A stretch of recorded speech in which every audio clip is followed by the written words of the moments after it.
Hello, welcome to my channel. Thanks for taking a look at the video. I'm hoping this video is going to help you or anyone that's thinking of doing the Cambrian Way or a multi-day adventure. This is basically going to be a lessons learned. I did the Cambrian Way in June 2023.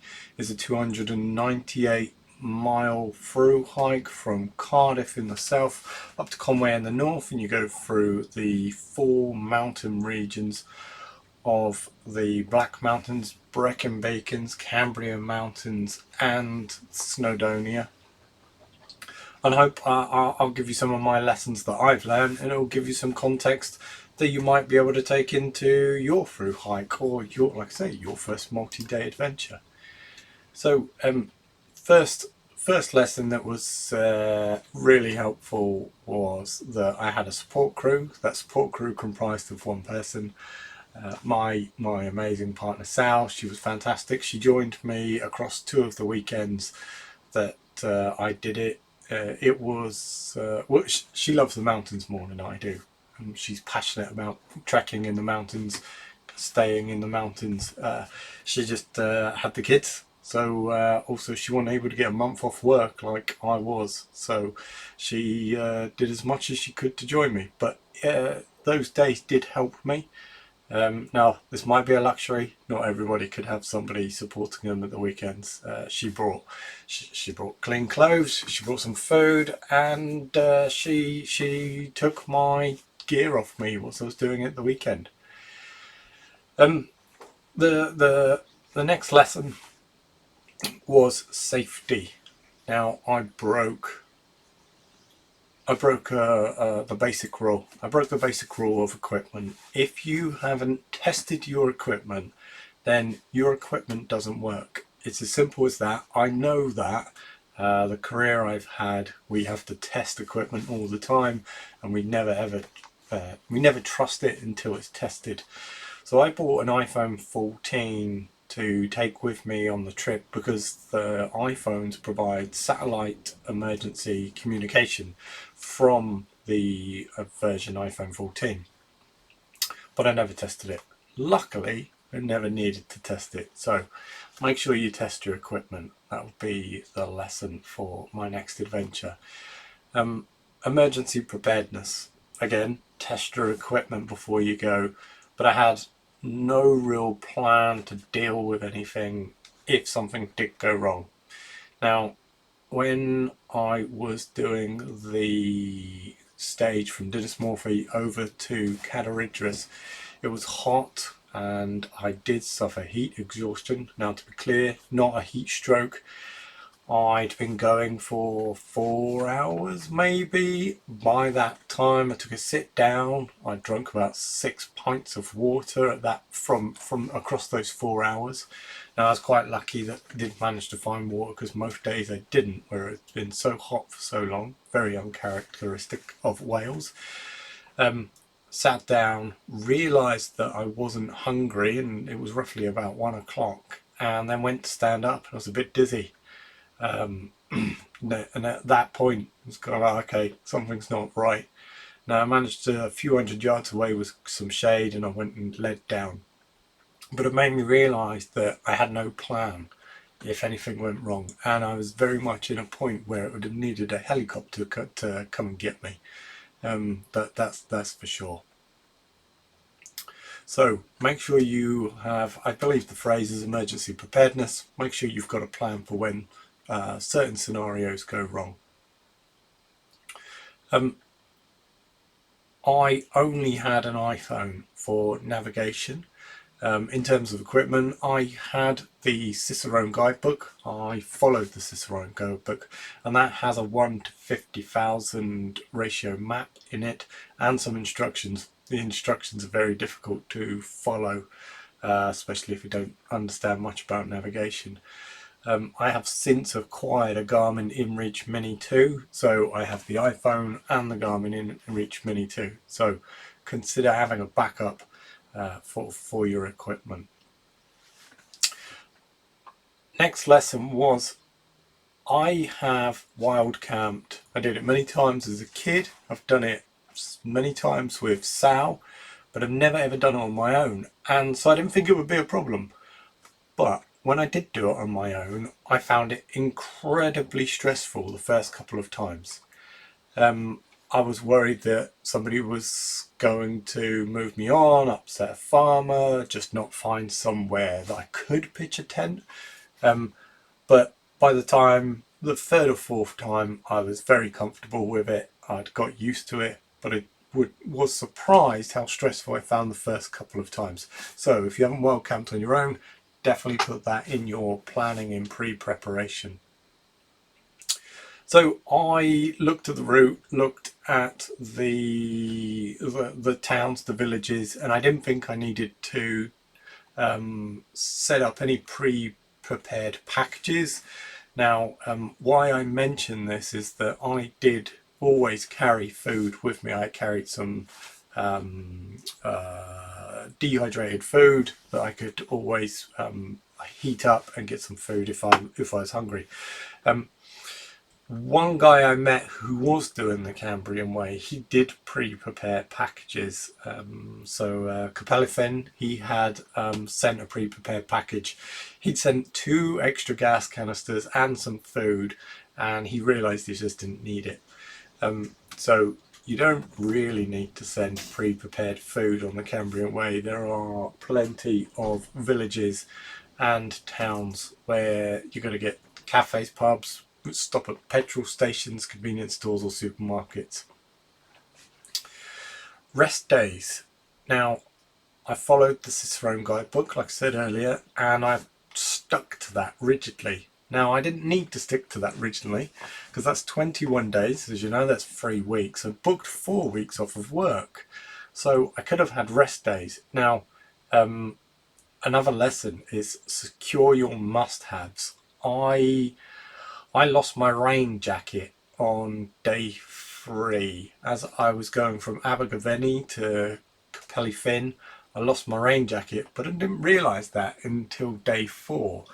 So what I did was from Capelli to Cricau, it's a ridge walk, and the weather changed from really sunny up there to being cloudy and windy. Luckily I didn't get wet, there was no rain. Had it been raining, I would have got extremely cold, obviously, but that meant I didn't want to get wet, so I went really quickly. I went 2 or 3 hours faster that day than the previous day for a similar distance. So by the time I got to Cricau, I was knackered. What I should have done the next day is then had a rest day. The stage from Cricau to Story Arms is a long one. It's beautiful, absolutely stunning. Get there and do it. But I should have had a rest day. So the gentleman I met, he had planned in rest days. So I met him at Capelli. He had 2 rest days at Capelli because he'd booked accommodation, and he'd also booked accommodation further in the trail, and again he'd booked a couple of rest days. He regretted that. He didn't want to stay, he wanted to carry on with me, but he'd paid, so he had more rest days than he needed. So I guess for me it's make sure you have the flexibility and think about putting in rest days if you need it. And of course, like I said, don't lose your rain jacket. Don't leave it hanging on the back of your bloody bag like I did. Got to Cricau and I think I'd only just bought it. It was a Rab firewall for £200. Pretty gutting when you've only had it a couple of weeks, throwing £200 away.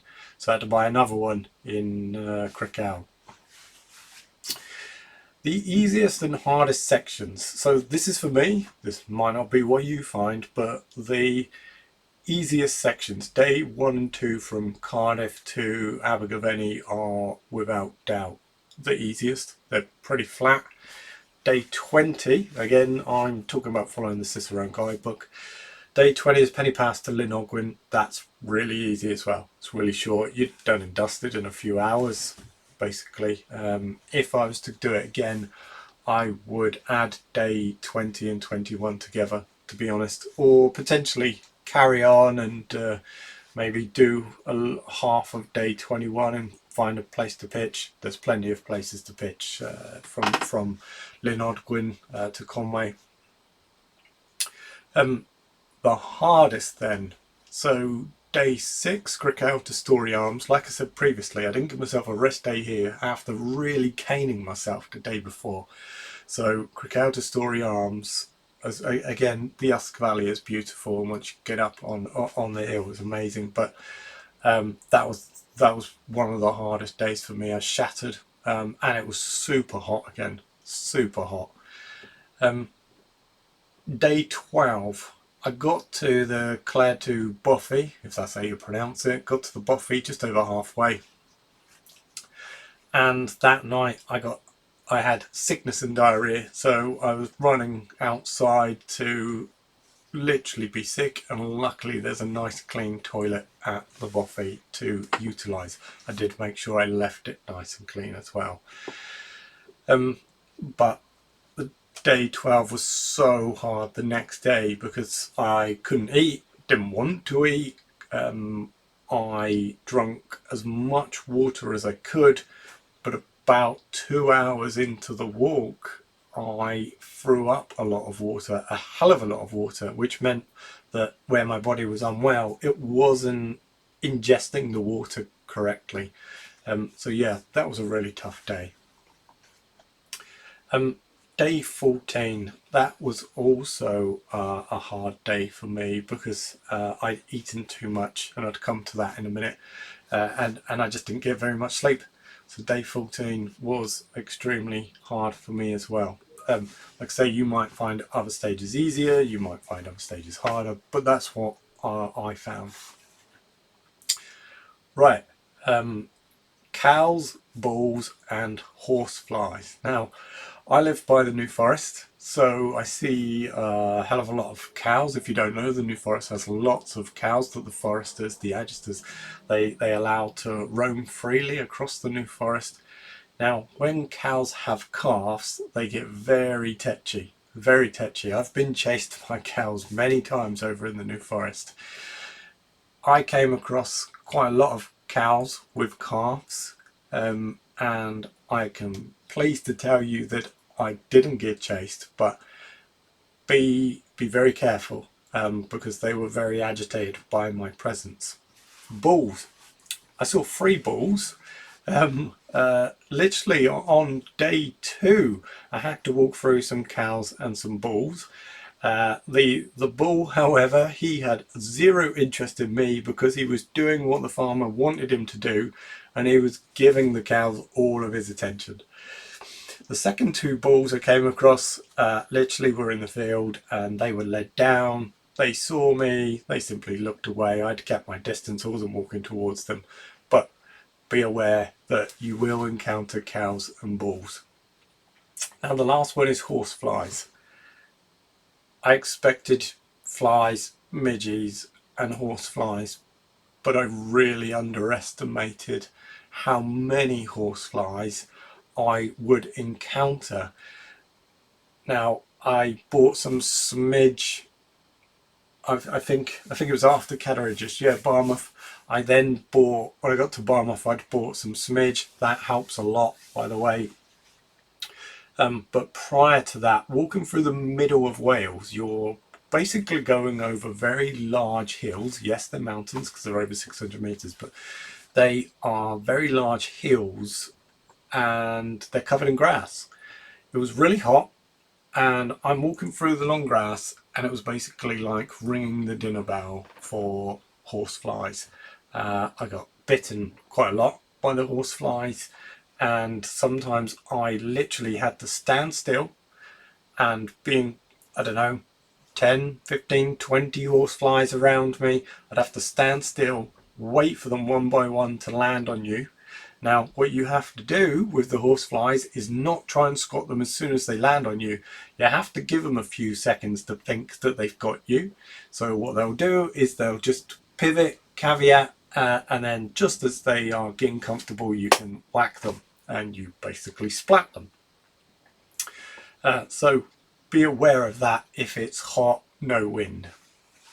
I mentioned not eating too much. I actually did this twice. So once I stopped and stayed in a B&B, and second time got myself something to eat at a pub. But both times what I did, I ended up eating quite late, around 8 p.m. I had a couple of beers and I overate. Where I was very hungry, I was a little bit too greedy. Now, what this did both times was cause me to have poor quality sleep. So be careful and don't eat too much. You're probably not greedy like me, so this probably ain't a problem for you. But again, like I said, this is a lessons learned that Aaron has learned. And the same with alcohol. Both those times I had a couple of beers, nothing more than two lagers at each time. But temperatures most days were 25 to 30 degrees. Now, I would meet some people and I would say, I'd tell them what I'm doing, and they'd go, "Oh my God, that's amazing. What amazing weather you're having for this." No, no. I would try and explain 30-degree heat is not great when you are on some stages up and down several peaks. So alcohol, I'd advise you don't touch it until you finish. Slam it when you finish, of course. Get to Conway, go for it, celebrate. But during, no, I won't be doing it again. I mentioned that I carry food. Now, when I actually started the walk, I was carrying 5 kilos of food.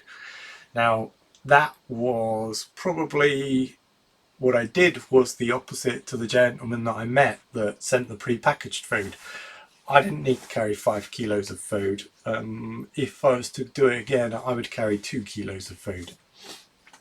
And that's purely in case I need a little bit of extra food. Or might come across a shop that is shut, for example. You've missed the opening times. So my next lesson was the mental challenge. How do I explain this? Yeah, so it was hard, and the other thing was I knew I wasn't going to see people. So in the middle of Wales, don't expect to see anybody. Literally, don't expect to see people. I think there were 3 days where I didn't see a soul. Now that was okay. I'm fine with that. But week 3, and week 3 is pretty much mostly in Snowdonia. Week 3 I got homesick, so I was absolutely missing Sal and the kids. So that is something that will happen again, because I am going to do more adventures. Hopefully you can see from my whiteboard I'm planning to do a lot more, but be aware homesickness is a real thing and it'll kick in, but you just got to keep going. T-shirts with odour control. So I have had a Carrymore t-shirt that has polygene technology for years. Got it, I don't know, 14, 15 quid from Sports Direct years ago. And I wear it on camping trips or any trekking trips.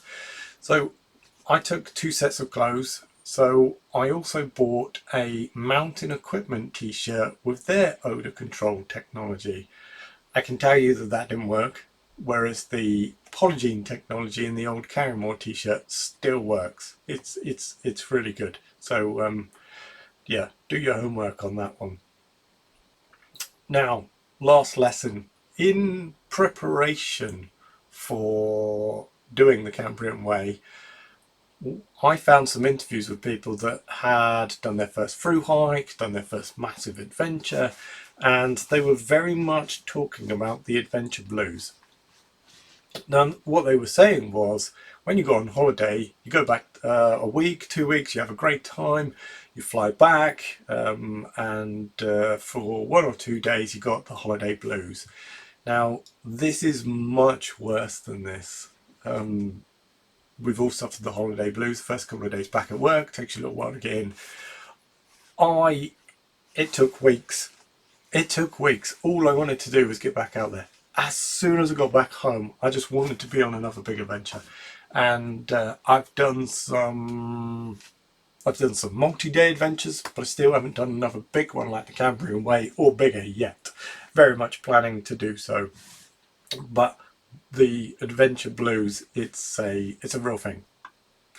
So they're the lessons that I learned doing the Cambrian Way. As I say, this is my first through hike.